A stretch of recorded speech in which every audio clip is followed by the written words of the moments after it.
Today on the net, police have returned to the streets of Benghazi, the capital of the Libyan rebellion.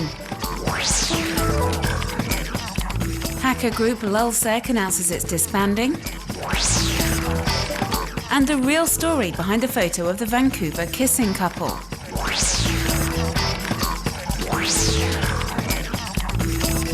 A Benghazi security patrol is preparing to go out to work. Libyan cities under rebel control appear to be returning to normal life after months of siege and fighting. Public services are slowly starting to function once more. The police force in particular, which was asked by the National Transition Council last month to return to work, even though officers would not initially be paid. This video has been uploaded onto the site Alive in Libya and shows interviews with members of the Benghazi police force.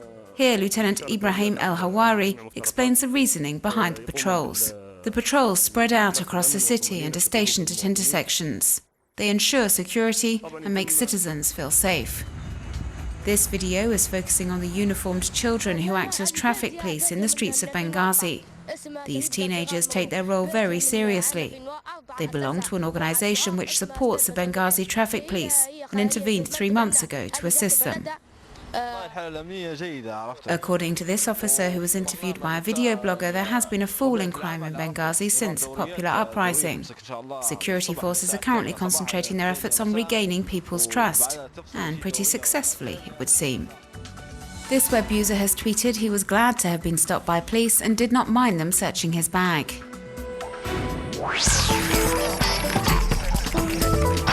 The hacker group LulzSec, whose symbol is a boat, posted a communiqué online on Saturday announcing it was to disband.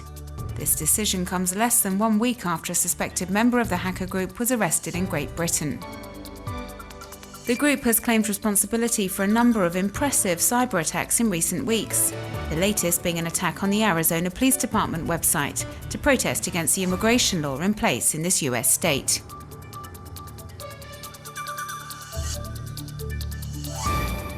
The group drew attention to itself last month by hacking into Sony and Nintendo's websites and exposing their data. It then went on to launch cyber attacks on, amongst others, America's Public Broadcasting Service, PBS, the US Senate, and the CIA. The group says the attacks were just for fun. But other groups do not appreciate the fact that LulzSec is portraying hackers as practical jokers, and so some hackers have decided to help the FBI in finding members of the group. This blog published write-ups from discussions between members of LulzSec, as well as information on who they might be. But before disbanding, the group formed an alliance with Anonymous, another hacker group. And on Twitter, LulzSec is encouraging web users to continue carrying out cyber attacks, and against governmental sites worldwide in particular.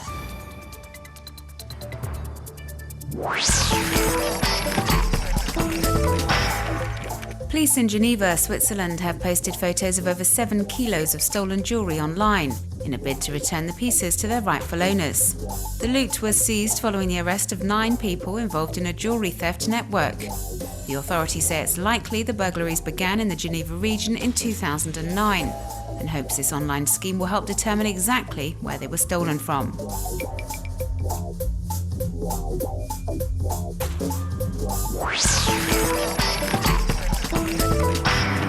A 16-day expedition, over 2,000 kilometers travelled and an average temperature of -20 degrees Celsius. This Land is a web documentary made by photographer Diane Wellen. In 2007, she accompanied a Canadian Army patrol to the extreme north of the country, to the Arctic. Here's her travel journal, an interactive narrative with audio accounts, photos and videos. I thought I was ready.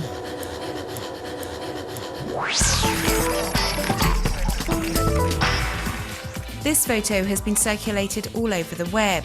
Dubbed the Vancouver Kiss, it was taken on the 15th of June during the riots which broke out after an ice hockey match. But a Canadian blogger has uploaded a video which sheds light on the circumstances surrounding this shot, which was taken by Richard Lamb from photo agency Getty Images. The photo paints a romantic picture, but the images in the video are much more violent.